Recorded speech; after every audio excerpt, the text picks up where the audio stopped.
aš grįžtu pas tave kasnakt. Darosi baugu, galiu tavęs netekt.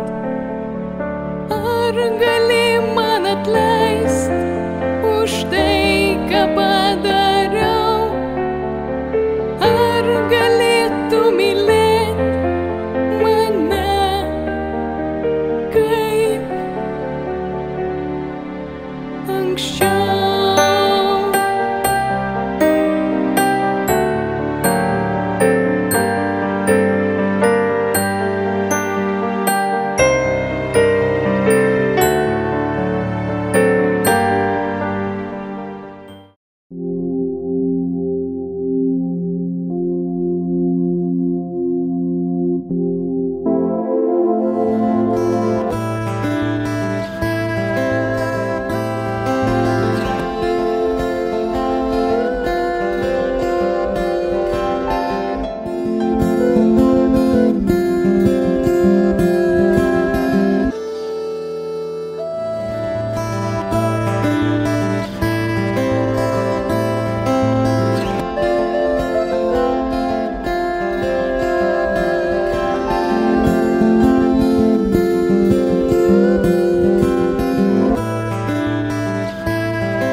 Manau, mokinių tarpusavio santykiai turėtų būti šilti. Jie turėtų dalintis mintimis, jausmais ir pildyti vienas kitą savo šilumą, apkabinimais ir draugiškais žodžiais. Draugystė tai, kai mokiniai yra tolerantiški vienas kitam. Tu pradžiai buvai liūdna. Kokią galėtum apibūdinti savo būseną? Kada tau būna mokykloje liūdna?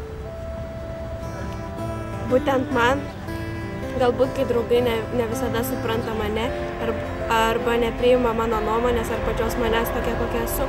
O kada tau būna linksma? Man būna linksma, kai būnu su žmonėmis, kurie mane myli, gerbia, supranta ir yra draugiški. Kokia būna meilė mokykloje? Meilė iš draugiškumo, meilė iš tyrų jausmų ir meilė iš tolerancijos. Kokią paguodą tau gali suteikti tavo žmonės, su kuriais tu būni mokykloje kartu? Kaip gali tave paguosti?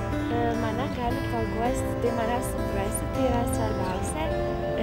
Palaikymas yra labai svarbu, draugystė, nuoširdumas. Kas yra atlaidumas? Atlaidumas, kai žmogui atleidi viską, ką jis yra bloga padaręs. Nuoširdumas, kai lyg su žmogumi taip, kaip turėtum su tavimi elgtis kitas žmogus. Kuo gali palaikyti tave draugai? Draugai palaiko visapusiškai. Kaip? Morališkai savo draugystę. Draugystė yra svarbiausia. Užuojauta tai ne tik palaikymas žodžiais, bet ir darbais. Tolerancija – tai pats svarbiausias dalykas žmonių bendravime. O kaip tu supranti toleranciją mokykloje? Tolerancija mokykloje – tai pagarba kiekvienam bendruomenės nariai.